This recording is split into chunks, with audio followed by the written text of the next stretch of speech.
Hello, today is April 1st, 2009. We're at the home of Mr. Harrison Hull at his home in Windsor, Colorado.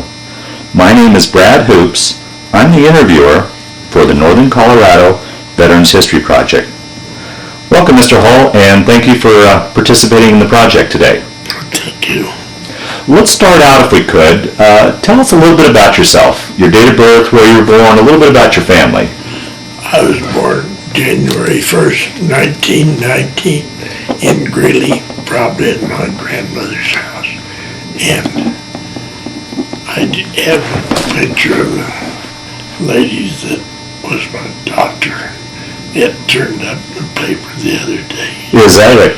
She had the first car in Greeley. So, and we lived on the farm. Dad was a farmer. Did you have any siblings, any brothers and sisters? I had a sister. Younger or older? Younger. Okay. About 5 years younger. And worked on the farm. Tell us a little bit about growing up. What was it like growing up on the farm? You went through the Depression. What was that like for you? Things like that. Yeah, the Depression, it was, 29 was tough. It was, Dad raised beets and potatoes then, and he had 50 acres of beets when the snowstorm, and then melted a little ice over and lost those beets, and we couldn't get them dug. Potatoes went to 25 cents a 100, and so there wasn't much money, and Dad had bought a farm haul tractor and a Model A Ford when things looked good that year, and it all went to hell. But we were lucky. Dad fed sheep for FARS, about 2,000 head of sheep, and because we had a good hay crop and grain and one thing and another. And so that gave us income money. And we had two fellows come from east, I guess, is Nebraska or Kansas. They worked all winter, helped Dad feed the sheep and sort potatoes just for their boarding room. And my mother was a good cook, so they enjoyed that. But we milked cows, and I cranked the separator, and she made cottage cheese and took the cream to town and sold it. And they took me into school. I went to school at was now UNC, that big red brick building. And she wanted me to have a good education. I'll be darned. So, what did you do after you graduated from high school then? I graduated from high school. Well, I went to college over CSU, and I wanted to be a veterinary, but my reading wasn't good. I flunked English literature, and so I quit school and went home, was helping Dad, and Garnsey Wheeler came up with this Ford Ferguson tractor, and they had a school for young fellows to learn about the tractor and getting it set up. It was a new thing, with it didn't push the cultivator down.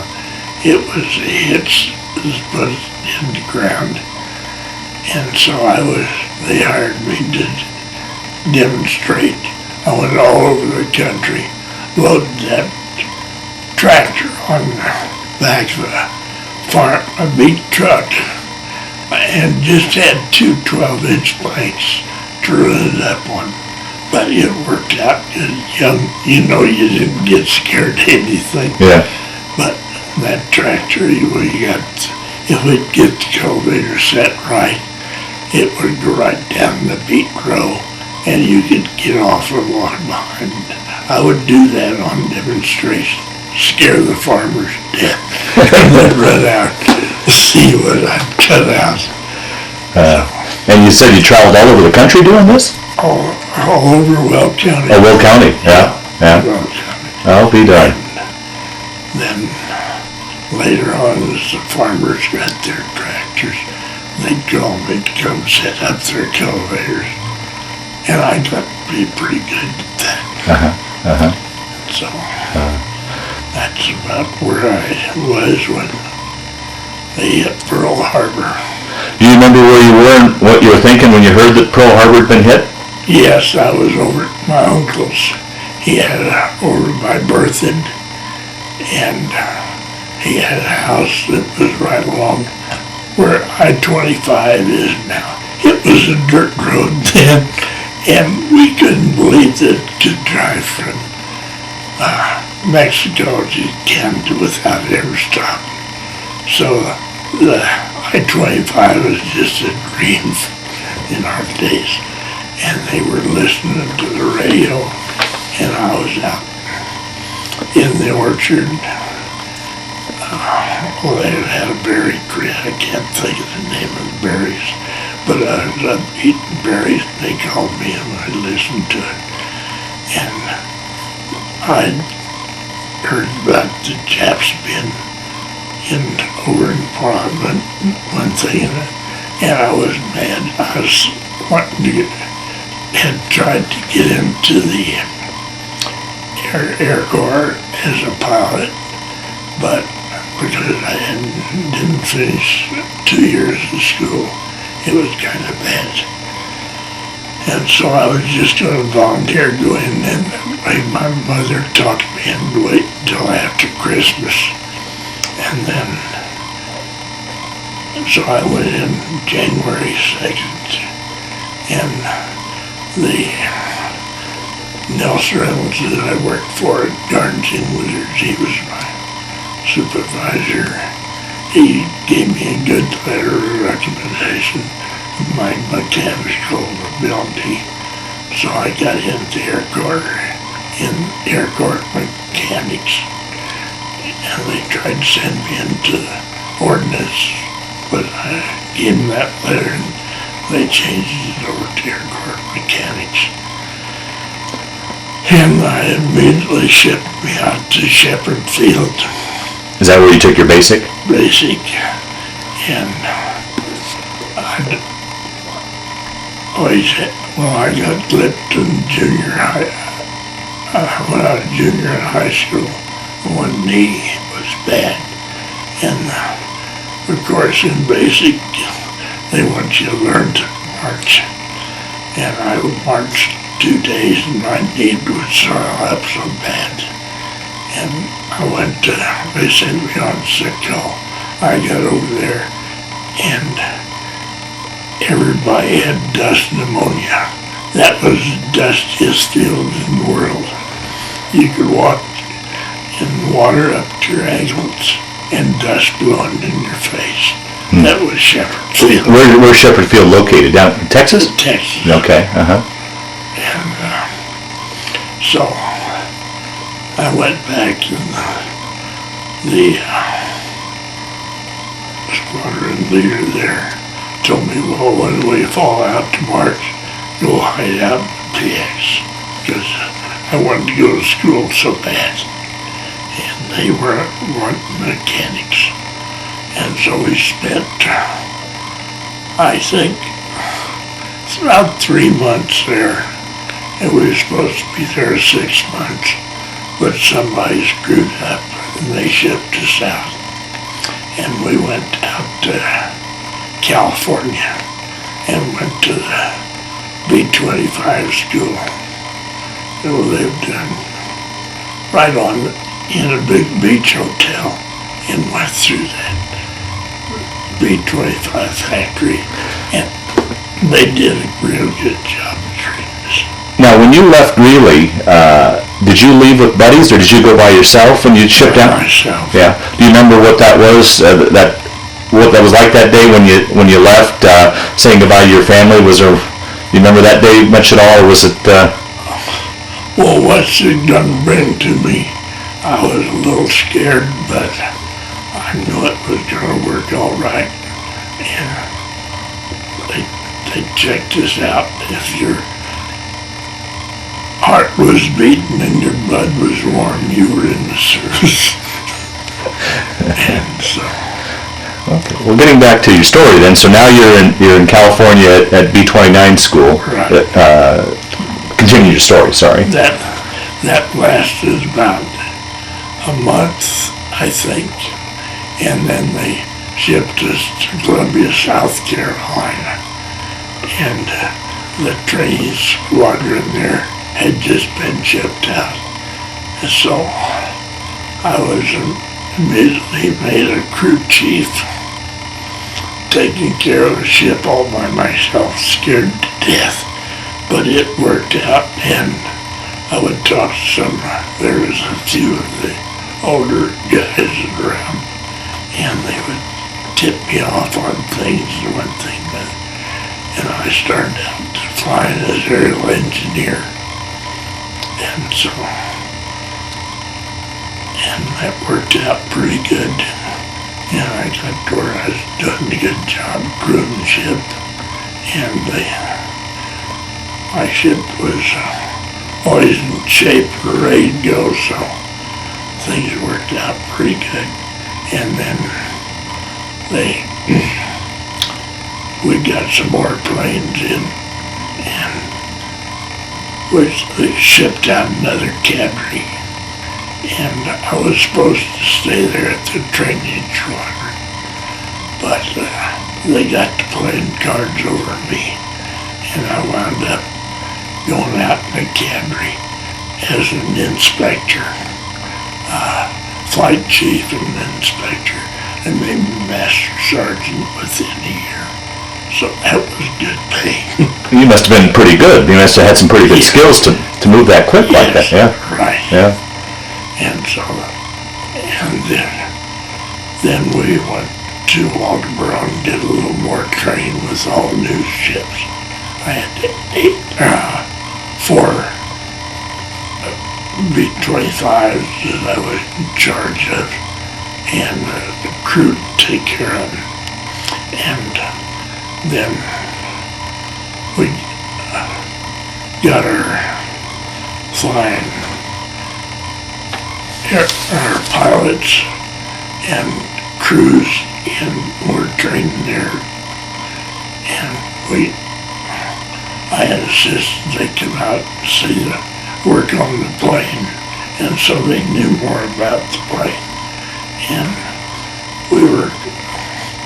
our whole squadron pretty much went that way, got the flight crews out to working on the planes, and we were able to fly all of that would have been 18 B-25s, flew them from Columbia, South Carolina to San Francisco and over to Pearl Harbor, and there on down to Australia, and then up to New Guinea, and flew 25 missions before we lost the plane.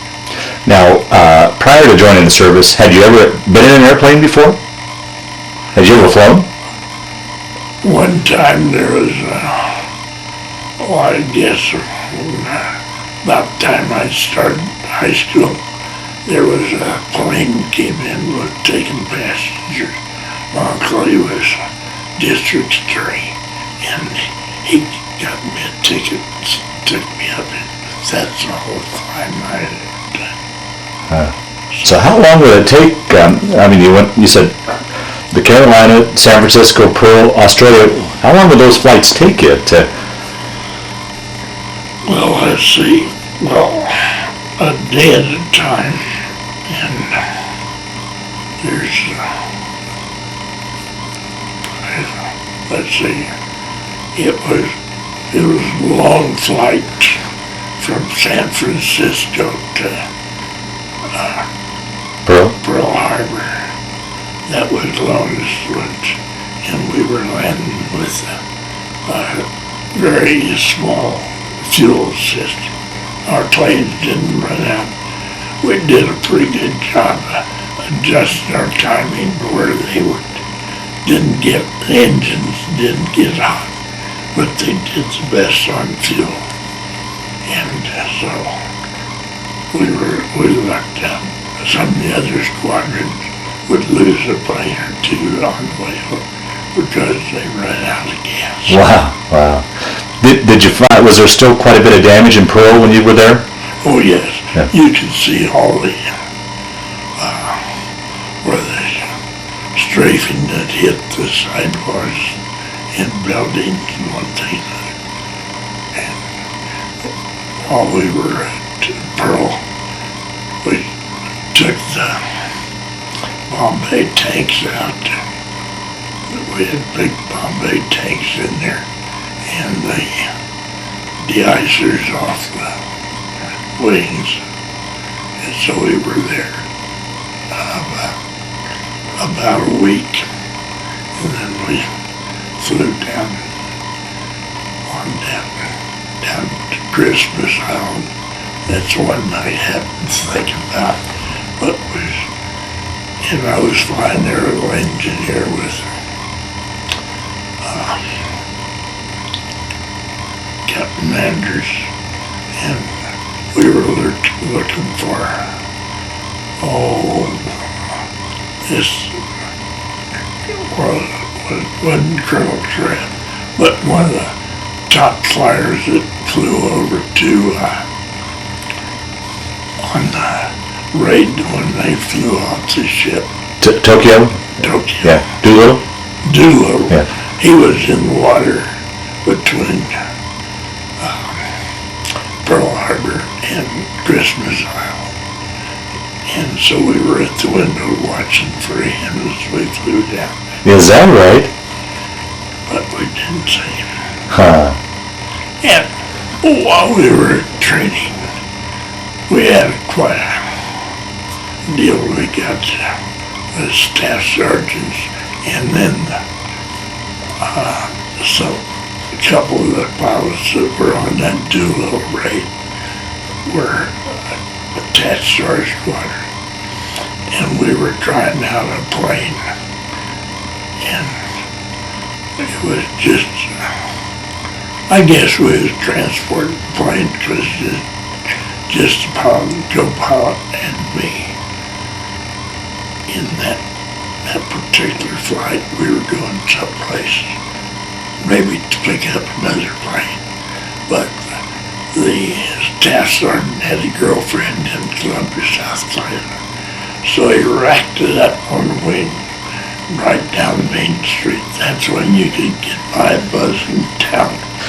And then this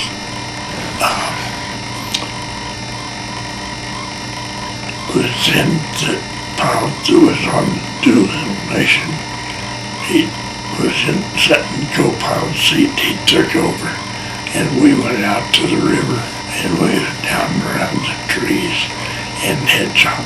They had me up in the volunteers department, see if they could scare me out. But I was there, and it was a great sight. We just missed those trees, and there was these Negroes out working in the field, and we buzzed the field, and they hit the ground, scared to death. And about the time we got to the end of the field, this old fella was cultivating with a team of mules, and I think he'd just taken his cultivator out of the ground, and those mules saw that plane coming, and they jumped off, and he fell off the back of the cultivator.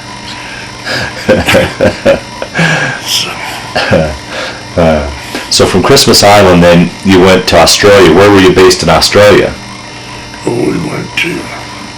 We landed Brisbane, and from there on up to Townsville, and did a little, they added 4 more guns to the bombardier compartment. So we were there at Townsville about a week. and then from there up to Port Moresby, and the first missions who were dropping supplies to some of the troops, and then they went to Army.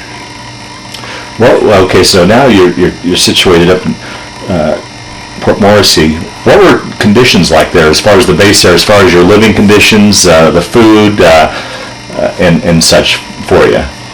Well, when we first got there, the food was kind of tough. And then we got a hold of the plane. Had enough hours on it. We stripped it off, made a fat cat out of it, and they flew down to Australia, and they got meat, fresh meat, and beer, and brought it back up. So we started living better. And this buddy of mine, we were a little naughty. We took our stencils, went down to the docks, and we found this big walk-in refrigerator that was supposed to go to sea base. We stenciled our number on it, and then went and got a truck, and they loaded it for us. We took it back up to Squadron, and Captain Fain, I'd flown over with him, knew him pretty well. He told us, well, if you guys go to prison, I can't do nothing for you, but we'll sure enjoy your refrigerator.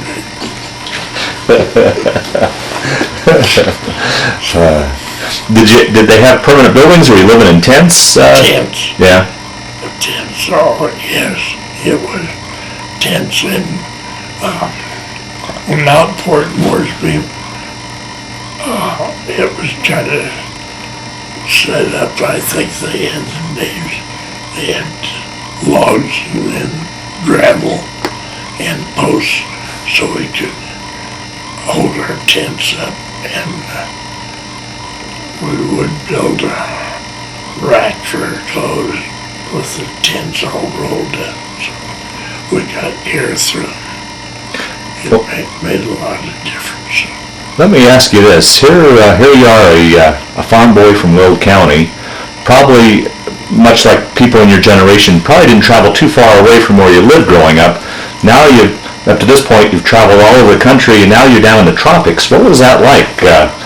Hotter than hell. Yeah. But how did you deal with that? Was it the humidity and the heat? And it was. The mosquitoes were terrific.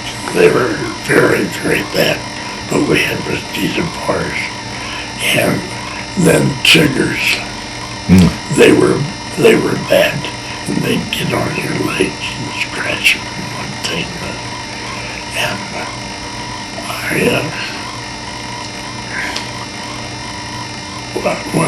when I was still on the farm, I had sheep. And when we shear the sheep, the ticks would go from the mothers onto lambs.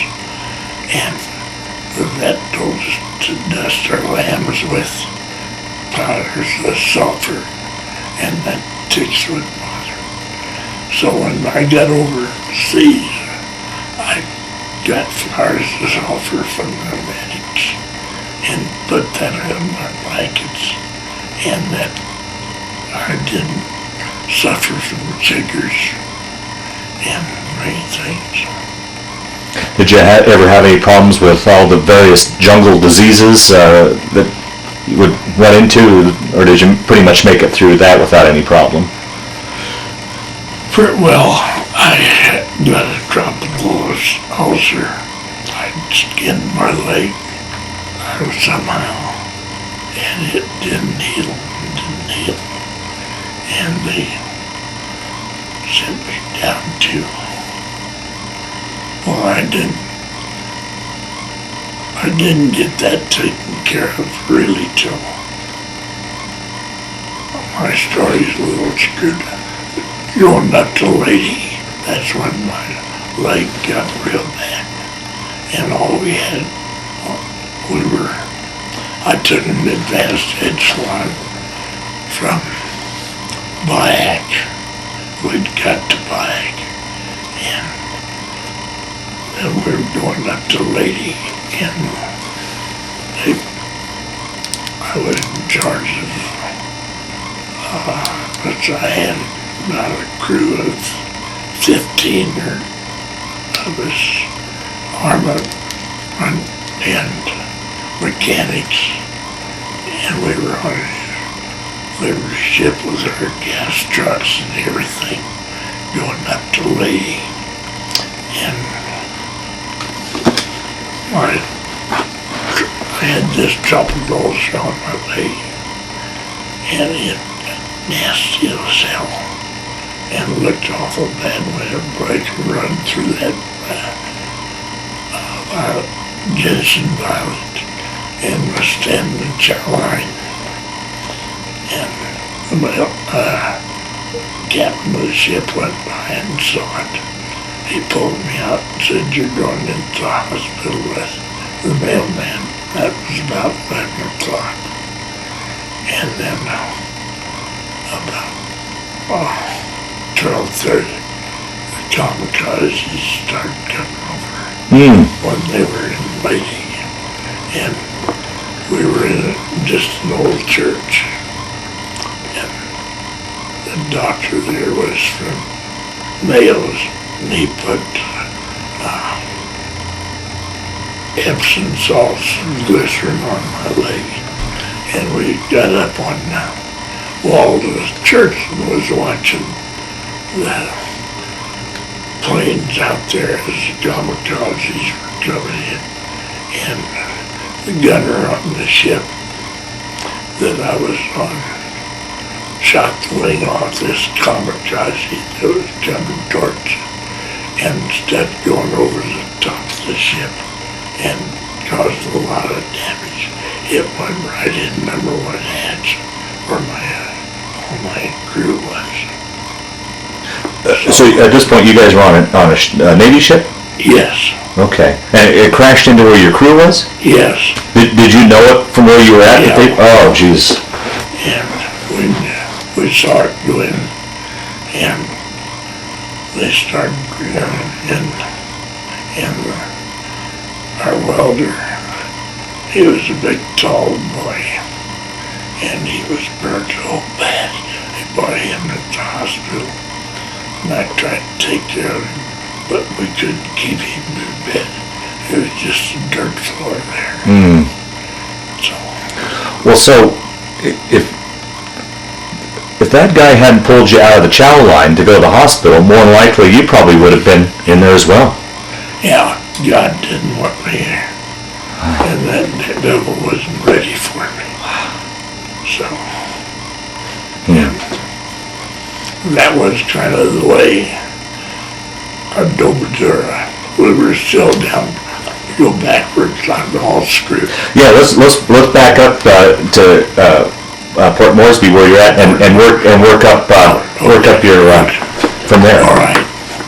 At Port Moresby, then we were doing pretty good, bombing Nazad and some of those other strongholds, and then this deal came up for Ribal, and so they harassed the Japs on Ribal. It was an island too far to fly from Moresby up to it, but so we flew over to Fitz Haven and fueled the ships again, and the crew chiefs dropped off there and waited for them to go up. And Captain Fane, he led the whole group,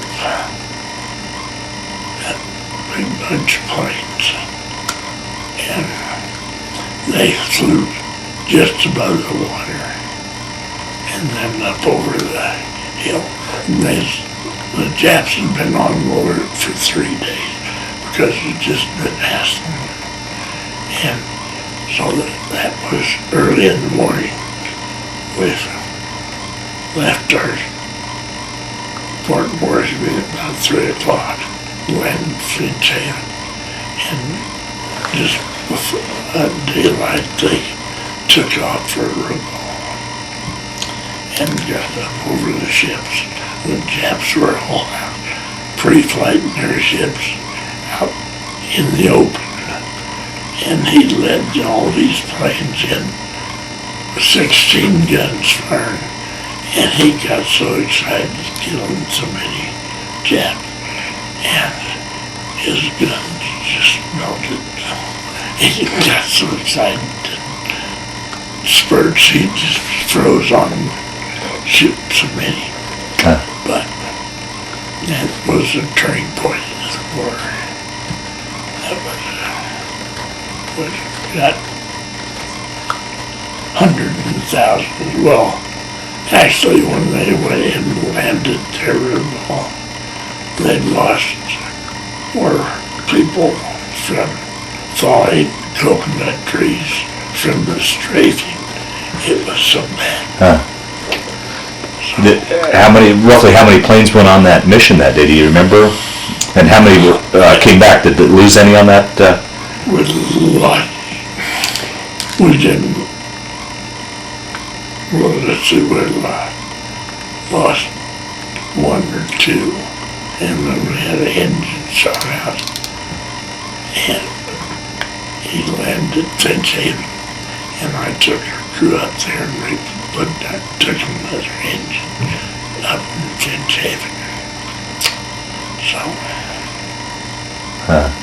What would be a normal day for you?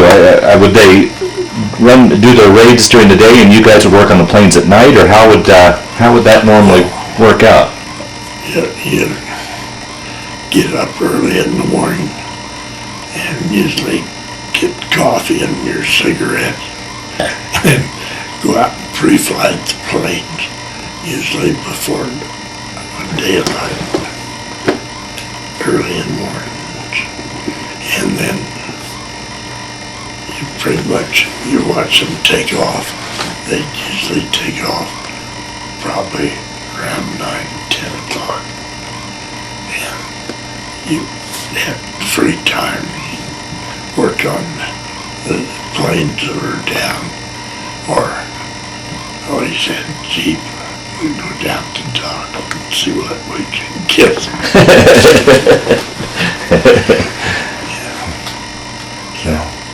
But with our help, we live pretty good. What would you do for entertainment on your off time when in the evenings? Movies, play poker? I mean, what did you guys do for fun and entertainment? Oh, listen to Tokyo Rose. Oh, right, yeah. And there were movies. I did go to be in the movies, which, play a little poker, and then we got to making bracelets and Australian coins, and we were kind of silversmiths. And I took on a guy who lost the crystal out of his watch. It was one of those bubbles that was curved both ways, and I made a crystal out of a piece of plastic. Well, I scraped on that, filed on. That was hard to get that curvature so it would fit in the hands. So we did that, a lot of that, and would go out to the welding tent and melt the coins down and make silver bars. And we had a draw plate that we could cut these bars up and then pull it through a plate with holes in and make wire so we can make, and we make fantastic watch bands. Wow. Did you ever get a chance for any R&R to go off somewhere, or was it just straight out? Well, let's see. Well, I got down to Townsville. That was another trip. I was taken. I think there was 5 or 6 of us going down to Townsville, and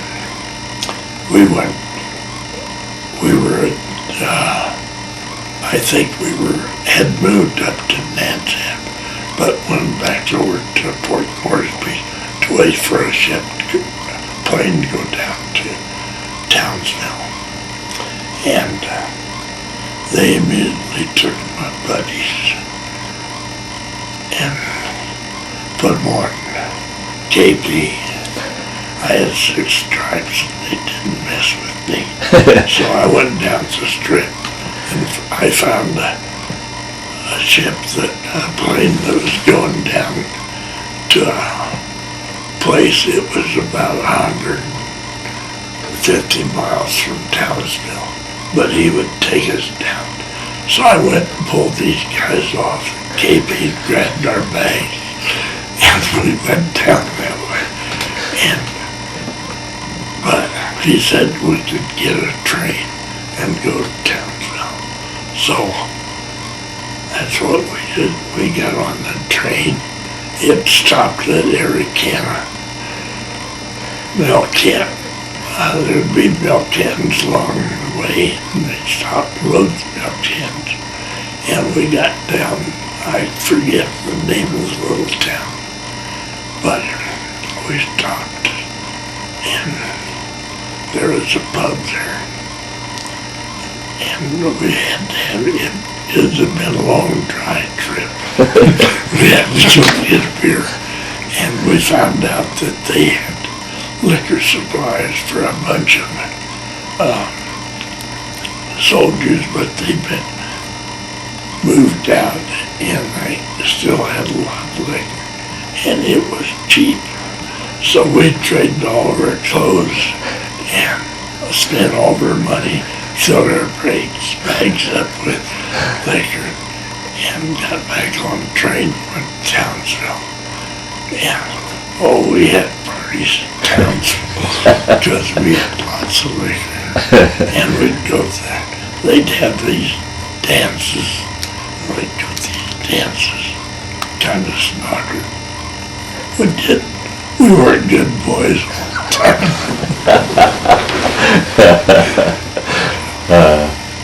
So from New Guinea, I suppose you guys just followed the war up north.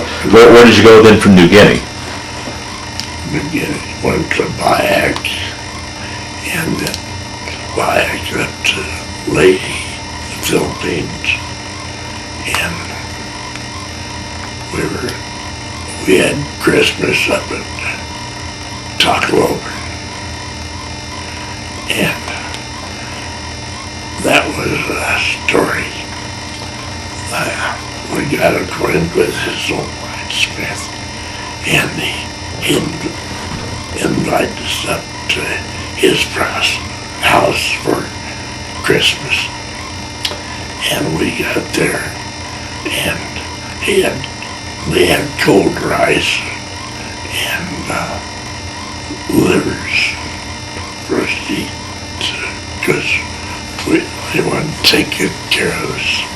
And Grandpa had been turning this pig on a pit, but it wasn't ready to eat, so we drank.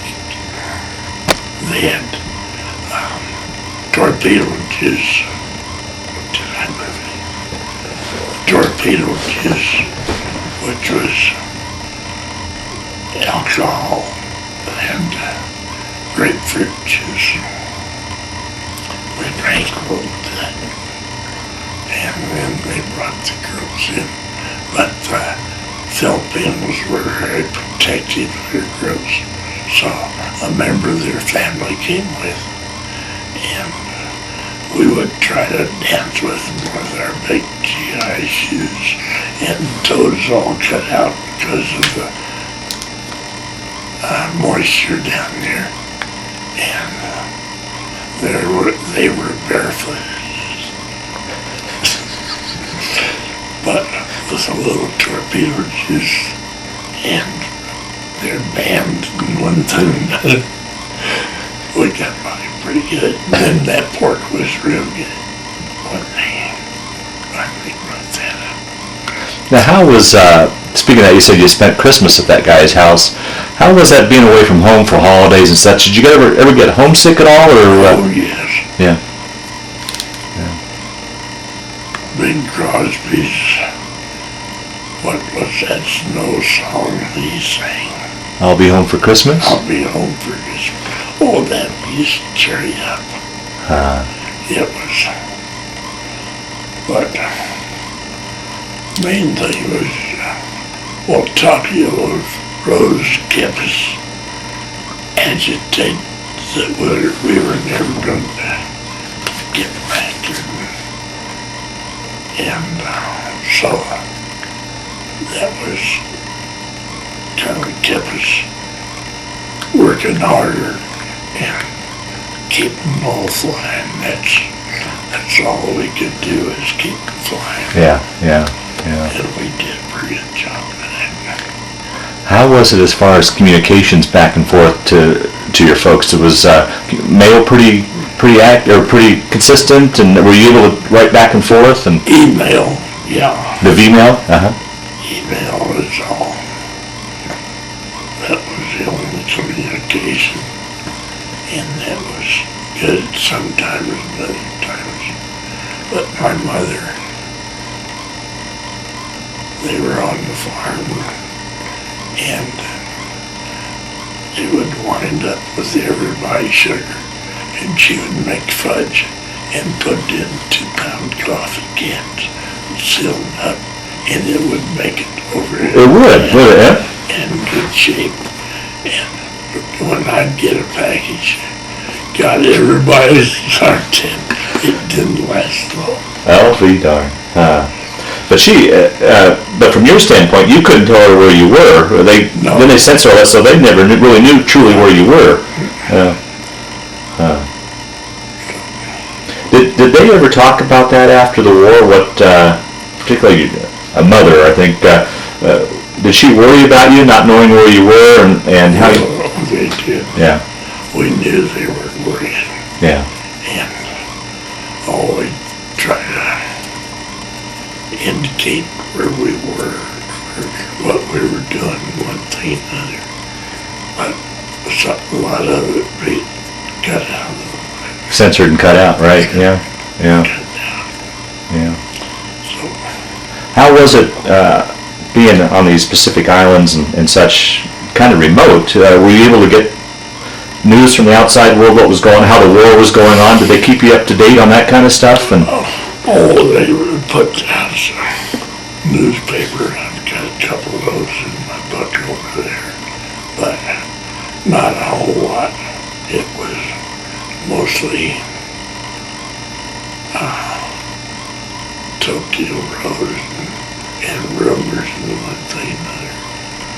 how was that listening to Tokyo Rose?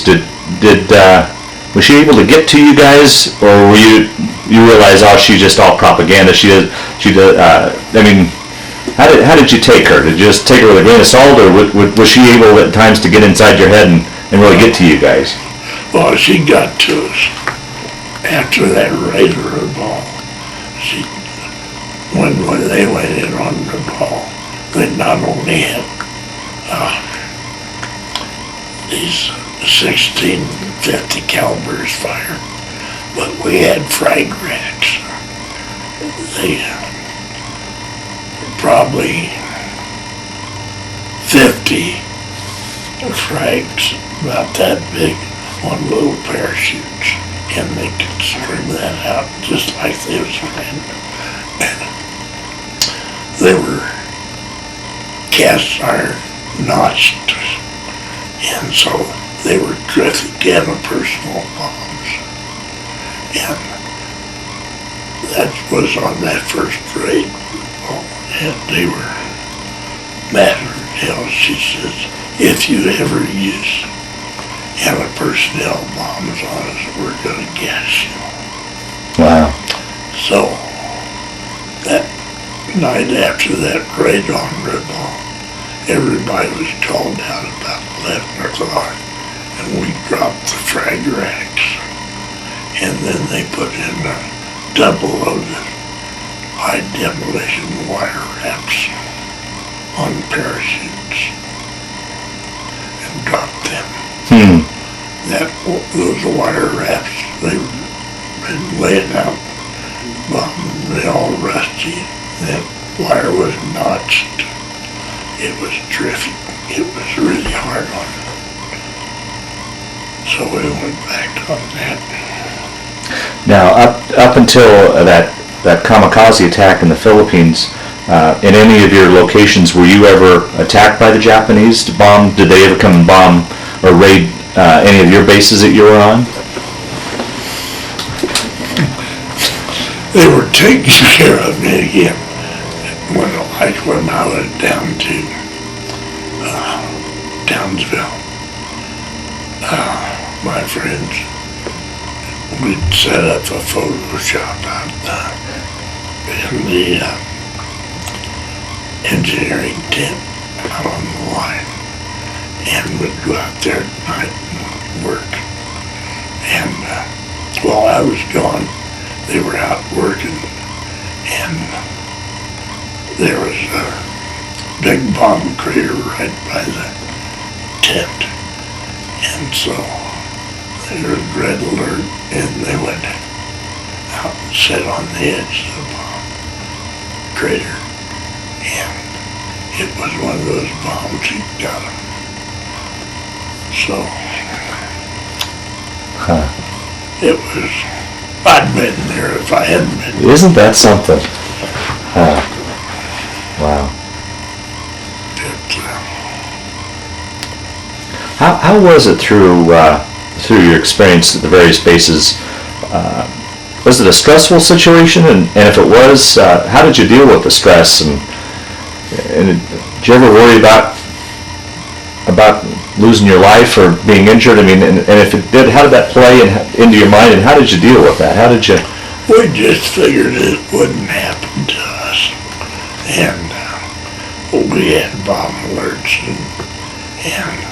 but normally we had gunners all around, and they pretty well took care of the Jap bombing and one thing and another, and you know, we had foxholes, but we never went in. It was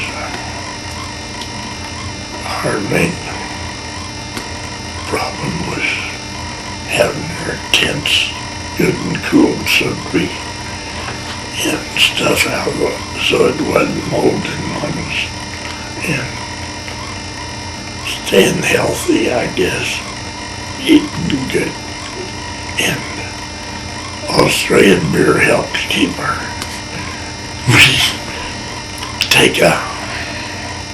we'd get a coffee can and put a hole in the bottom and bring a jug of 100 octane gasoline and hang our bottles below that and let that 100 octane drip over your beer bottles, and that cooled them off pretty good. Is that right?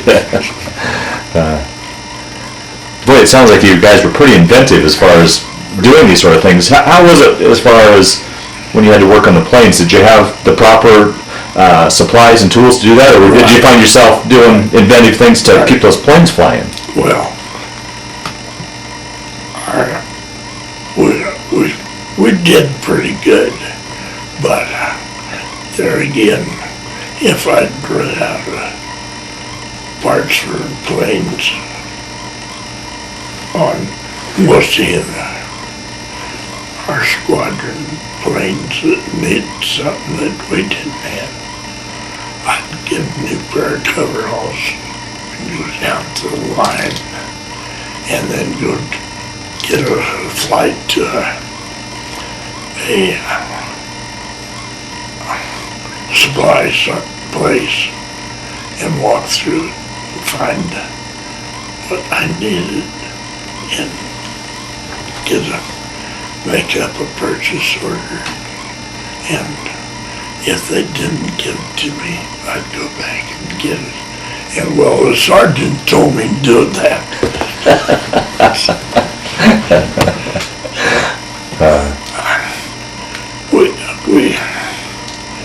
I think that's what helped us survive, because we was always doing something to make our living better and do better fighting.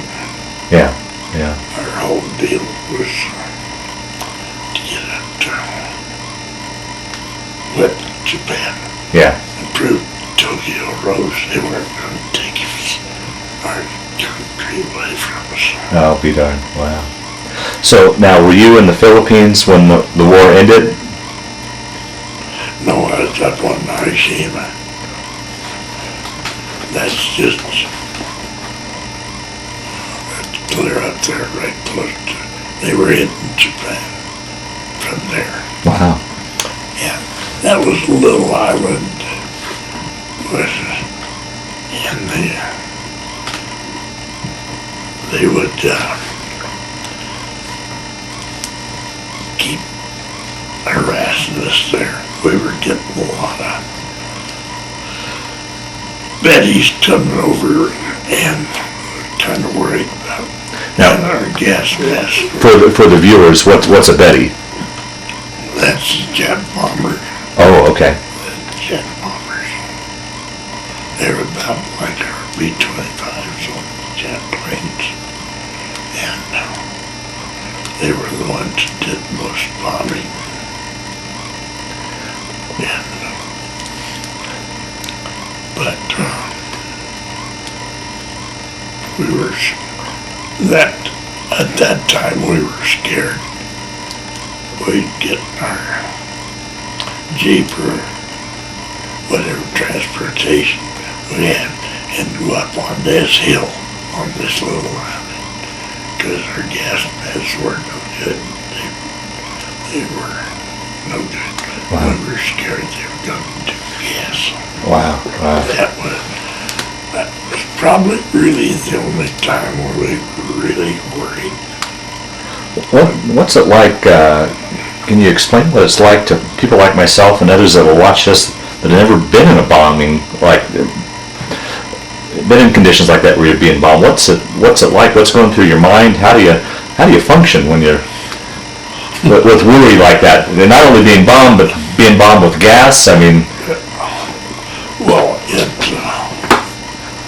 you just do what you can. Well, it's not going to do it to me, and one thing or another. And you just watch, and usually they go singing down. Well, that one missed me, so that you get used to it. Well, it's not going to do it to me, but we was hoping the Apaches would get the planes that were coming over. wow. But we were pretty well protected. And felt so sorry for,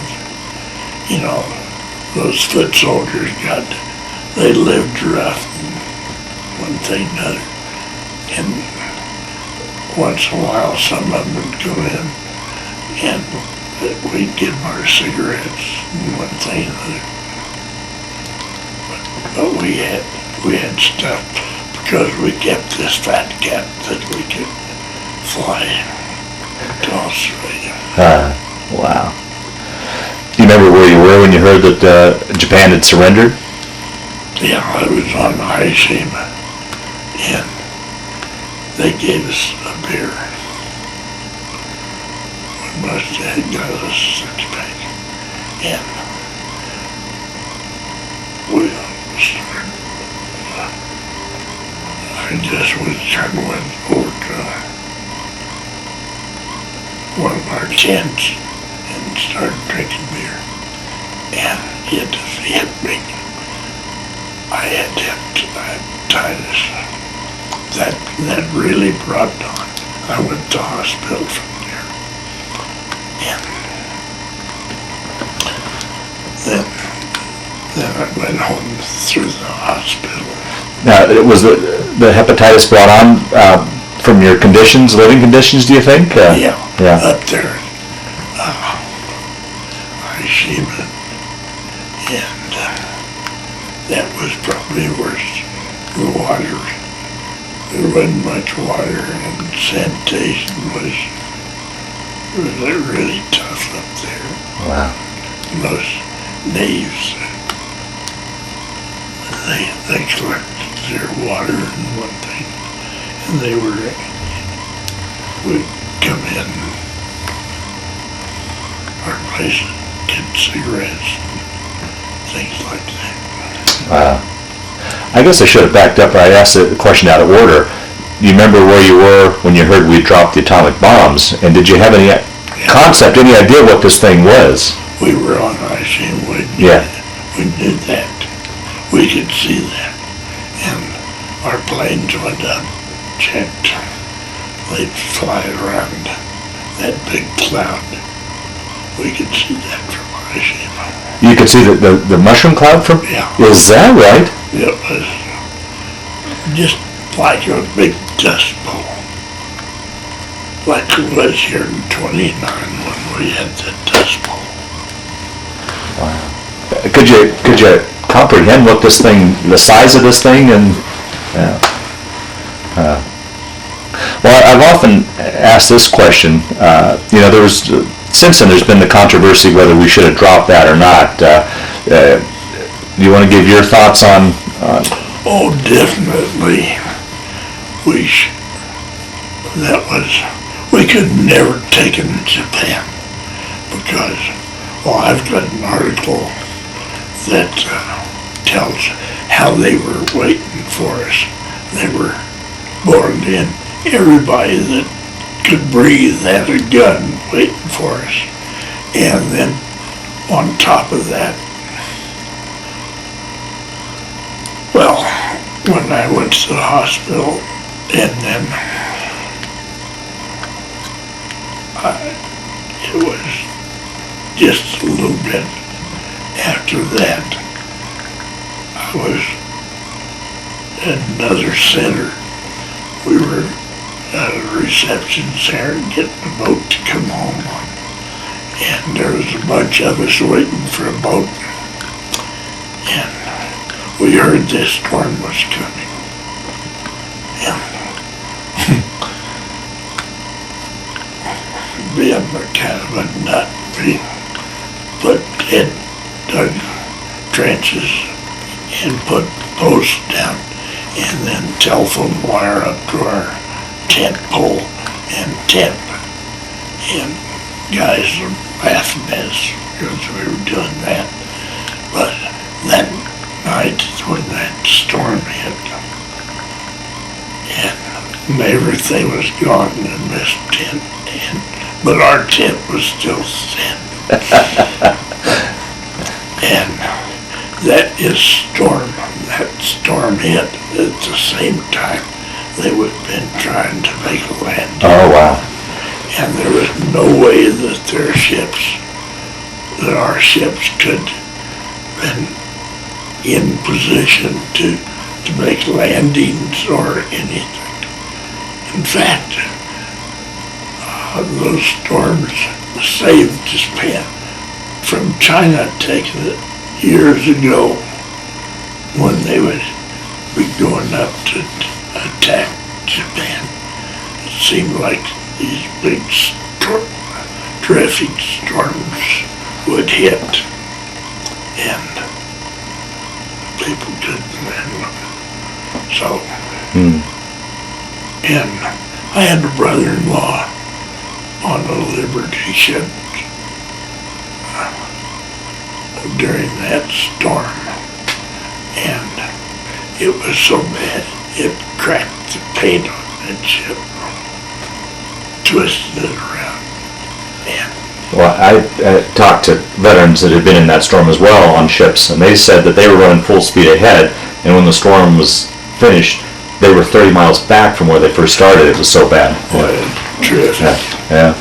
And so they would have wiped our Navy out had we tried. Yeah. They were ready for us. Well, speaking of your brother-in-law, during your time overseas, did you ever run into anybody from home or relatives or anybody you knew that come across anybody? No? So now at this point, so you're sick with hepatitis and so you started on your way home, you took a hospital ship back or? Yeah. And then that's another beautiful thing when we came into San Francisco Harbor. They came out to greet us with a band, white women, and dancing, one thing, another. And then when we went in, T-bone steaks and beer, and we went to show. They had a movie. We had to wait to get the train back to Denver, and so I drank a beer, and that, on my hepatitis, that brought it all back. I was sicker to hell, so beer I never drink much beer anymore. Is that right? How was, once again, here's a country boy from landlocked Colorado. How was that ship crossing for you? Did you get your sea legs, or or did you get seasick on the way crossing back to the States at all? How was that ship ride for you? Or do you remember much of it? It didn't seem to bother me.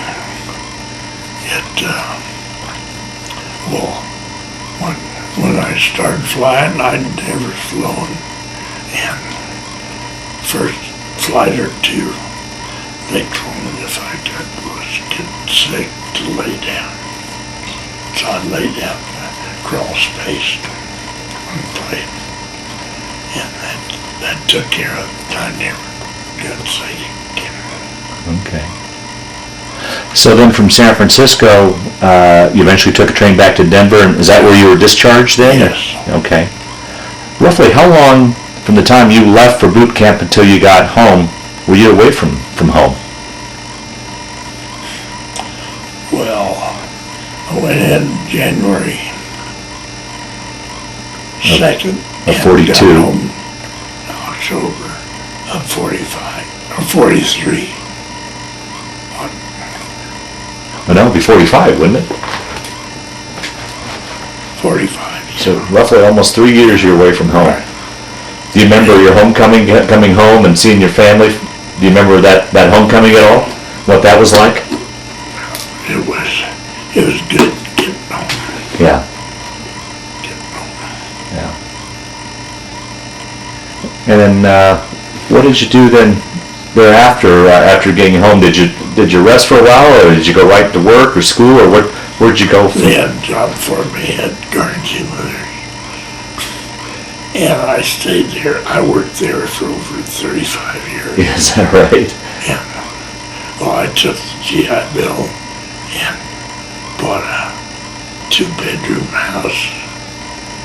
And $5,000. It's a monthly payment. $35 a month. Oh, wow. So, and I sold trucks. I did a good job of selling trucks.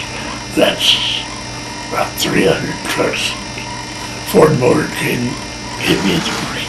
So you went from mechanics into sales then? Right. Okay. Yeah. Sales. Truck sales. Well, I'll tell you, Mr. Hull, we'll start to wind down this interview. Is there anything I didn't ask you, or any stories, anything that we didn't bring up that you wanted to talk about, finish out, any stories we left out? I don't either. No? Okay.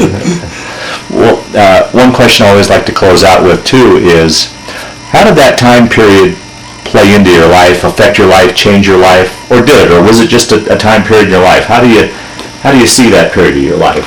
It meant that I had to start all over when I got home. So, but I was glad I did it, and we won the war. Yeah. That was one. That is, and we were treated so good when we got home, and we still are.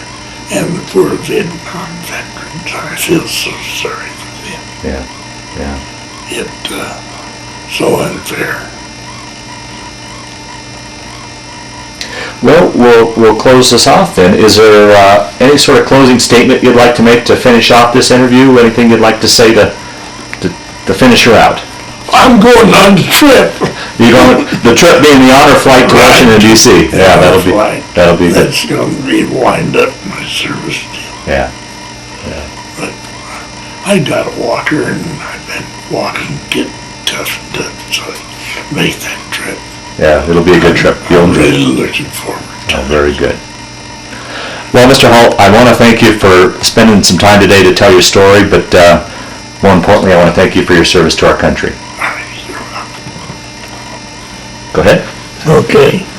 We flew from Columbia, South Carolina, down to Australia, Brisbane, and then up to Port Moresby,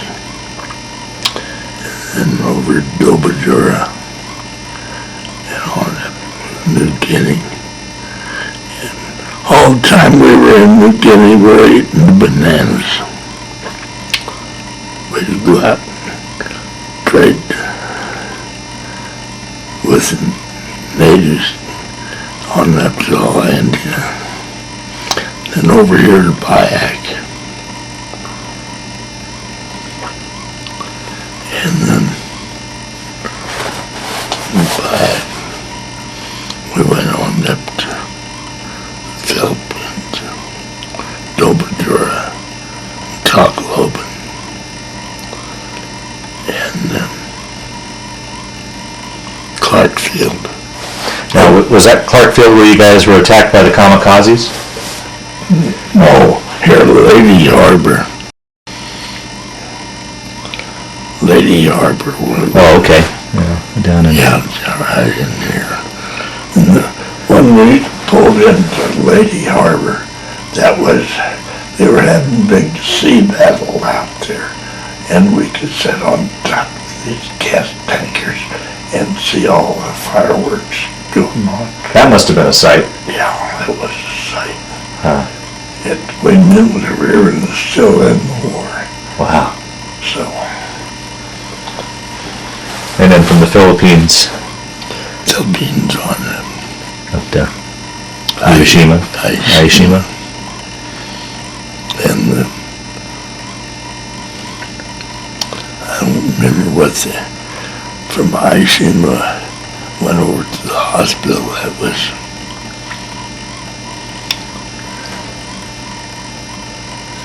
I don't remember what that island was, but that was while in the hospital there. They brought the Japs in to take them on down to the Philippines for the signing, and they had to put them in two different airplanes. They take the interim, they did check out, and then they moved them over to another airplane. Yeah, we were get out of bed and go out and watch. Altogether, how long were you in the hospital? I think damn near 2 months. Is that right? Because all they do is that give you bad food that affects your liver, juices and that stuff. And so those steaks look so good. I'll bet. Mr. Hull, I forgot to ask you, over the years, did you ever get together with your old buddies and reunions and such? And Yes, we had one down, or two down Colorado Springs, and this was in Carolina. We had one Branson, Missouri, and one at Las Vegas. So we had several, but we haven't had any for quite a while. They keep dying off. Sure, yeah. We've lost so many. Thankfully, that first row, we're all close friends, and they're practically all gone. They are all gone. Yeah, is that right? Where are you in that picture there? I'm still hanging on. Now, did you ever get a chance to travel back overseas to any of your locations that you'd... No. No? Okay, yeah. I always would like going back to do tending Yeah. and take a boat up that river there above Port Moresby.